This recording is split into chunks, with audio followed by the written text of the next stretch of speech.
एक बार का जिक्र है। एक सौदागर था जिसकी 3 बेटियां थी। उसकी तीनों बेटियां बेहद हसीन और खूबसूरत थी, लेकिन छोटी बेटी सबसे प्यारी थी।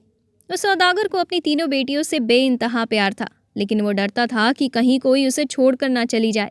इसलिए एक दिन सौदागर ने फैसला किया कि वो अपनी तीनों बेटियों से पूछेगा कि वो उससे कितनी मोहब्बत करती हैं। वो यही सोचते हुए अपनी सबसे बड़ी बेटी के पास गया और पूछा, बेटी तुम मुझसे कितनी मोहब्बत करती हो? बड़ी बेटी ने जवाब दिया, बाबा जान, मैं अपनी जान से भी ज्यादा आपसे मोहब्बत करती हूँ। बाप ये सुनकर बेहद खुश हुआ और अपनी बेटी को एक कीमती सोने की माला दे दी। फिर वो अपनी दूसरी बेटी के पास गया और उससे भी यही पूछा कि बेटी तुम मुझसे कितनी मोहब्बत करती हो? दूसरी बेटी ने भी जवाब दिया, बाबा मैं आपको इस पूरी दुनिया में सबसे ज्यादा चाहती हूँ। बाप उस बेटी की बात सुनकर खुश हुआ और उसे बहुत सी सोने की अशर्फियाँ दी। इसके बाद सौदागर अपनी सबसे छोटी बेटी के पास गया और पूछा, बेटी तुम मुझसे कितनी मोहब्बत करती हो? सबसे छोटी बेटी ने जवाब दिया कि नमक के बराबर। बेटी का जवाब सुनकर बाप को बहुत गुस्सा आया। वो सोचने लगा, नमक तो इंतहाई सस्ती और मामूली चीज़ है, ये मुझे इतना प्यार करती है। और फिर उसने अपनी बेटी को बहुत डांटा और गुस्से में उसे घर से निकलने की धमकी दे दी। बाप की बात बेटी के दिल पर जाकर लगी और वो किसी को भी बताए बगैर घर से रोते हुए निकल गई। वो लड़की एक ऐसी जगह से गुजर रही थी जहाँ बहुत सारी घास उगी हुई थी। लड़की ने अपने लिबास के ऊपर से ही एक और घास का लिबास बनाकर पहन लिया ताकि कोई उसे पहचान न सके। इसके बाद वो बादशाह के महल के बाहर जाकर रुक गई और बाहर खड़े सिपाहियों से कहने लगी कि सुनो, मुझे कुछ काम की ज़रूरत है, क्या तुम मुझे काम पर रख लोगे? मुझे सब काम आता है। उन्होंने कहा कि नहीं लड़की, हम ऐसे किसी को भी काम पर नहीं रख लेते। लड़की उदास हुई लेकिन फिर से इसरार करने लगी कि देखो, मुझे काम की बहुत ज़रूरत है, मेरे लायक महल में कोई तो काम होगा। इससे पहले कि सिपाही फिर से मना करता, अचानक एक बावर्ची उनके पास आकर खड़ा हो गया। शायद उसने लड़की की बात सुन ली थी। उसे लड़की पर बहुत तरस आया, इसलिए उसने लड़की को अपने साथ रख लिया। बावर्ची ने उसे सारे काम समझाए और उसे उसके सोने की जगह भी दिखा दी जहाँ और भी औरतें रहा करती थी। किसी को उस लड़की का नाम तो नहीं मालूम था, लेकिन उसका घास वाला लिबास देखकर सबके उसका नाम घिसियारी रख दिया। अगले दिन महल में हलचल मच गई कि बादशाह एक बहुत बड़ी तकरीब कर रहे हैं। उसमें हर कोई शरीक हो सकता है, यानी उसमें हर कोई जा सकता है। तमाम मुलाजिम औरतें अपने आप को संवारने में लग गईं। जब तकरीब का दिन आया तो घिसियारी ने जाने से इनकार कर दिया और कहने लगी कि उसकी तबीयत ठीक नहीं है, और फिर सब उससे ये कहकर चले गए कि तुम आराम करो। उनके जाने के बाद घिसियारी उठी और अपना घास वाला लिबास उतारा और एक खूबसूरत सी पोशाक पहन ली जो वो अपने साथ लाई थी, और अपना हुलिया बदलकर उस तकरीब यानी प्रोग्राम में चली गई। वो लड़की उन लोगों में सबसे खूबसूरत लग रही थी। वहाँ बादशाह का बेटा भी मौजूद था। उसने जब इस हसीन लड़की को देखा तो देखता ही रह गया, और फिर शहजादे ने पूरी तकरीब बस घिसियारी के साथ बातें करने में गुजार दी। शहजादे ने किसी और की तरफ आंख उठाकर भी नहीं देखा। फिर घिसियारी किसी की भी नज़रों में आए बगैर वापस महल में आ गई। अगले दिन औरतों ने उसे बताया कि तुम्हें भी वहाँ होना चाहिए था। कल बादशाह का बेटा एक हसीन पर लट्टू हो गया और सारा वक्त उसी के साथ रहा। घिसियारी ने उदास होने का ड्रामा किया कि काश मैं भी वहाँ जा सकती। कुछ दिनों के बाद बादशाह ने फिर से एक तकरीब रखी। इस बार घिसियारी ने फिर से यही बहाना किया कि उसकी तबीयत ठीक नहीं है, इसलिए वो नहीं जा सकती।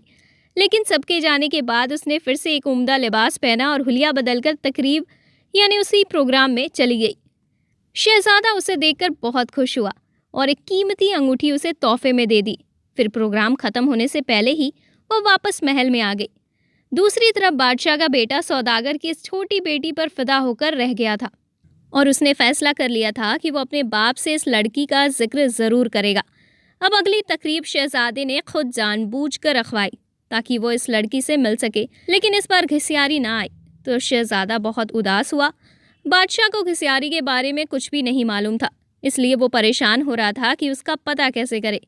एक दिन शहजादे ने महल के मुलाजिमों से साबूदाने बनाने की फरमाइश की। घिसियारी को जब ये पता चला तो उसने खुद साबूदाना बनाने की ख्वाहिश का इजहार किया।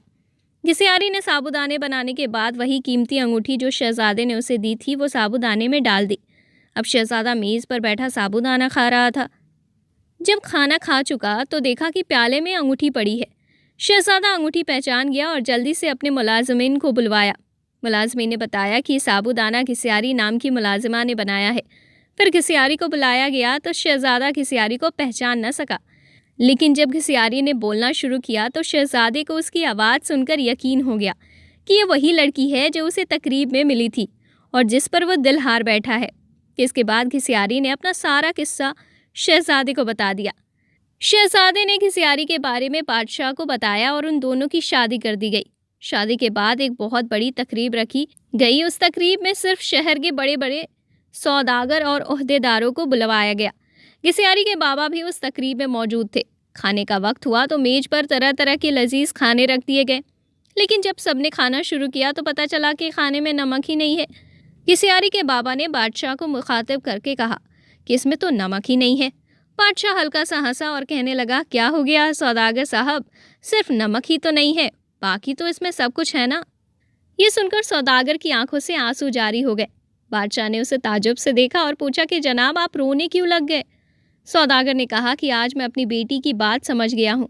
खाने में नमक ना हो तो चीज़ बेजायका हो जाती है, चाहे उस खाने में और कितनी ही कीमती मसाले पड़े हों, लेकिन नमक के बगैर खाना कुछ भी नहीं। फिर सौदागर ने अपना किस्सा बादशाह को सुनाया और कहा कि मेरी बेटी मुझसे नाराज़ होकर चली गई है। मैंने उसे बहुत ढूंढा लेकिन वो नहीं मिली। मैं उसकी तरफ से बहुत परेशान हूँ। सौदागर ने बादशाह को अपनी बेटी का हुलिया बताया तो बादशाह ने घिसियारी को बुलवाया और अपनी बेटी को सही सलामत देकर बाप की खुशी का ठिकाना न रहा। सौदागर ने बेटी को गले लगाया और अपनी गलती का एहसास किया। 6 तरह की औरतें बुरी होती हैं। नंबर 1, शौहर के राज फाश करने वाली। नंबर 2, अपने आप को ढांप कर न रखने वाली। नंबर 3, पीठ पीछे अपने खानदान की बुराई करने वाली। नंबर 4, शौहर की मुसीबत में साथ ना देने वाली। नंबर 5, हर बात पर बहस करने वाली, चाहे बात गलत ही क्यों ना हो। नंबर 6, शौहर के साथ गुस्से और सख्ती से पेश आने वाली।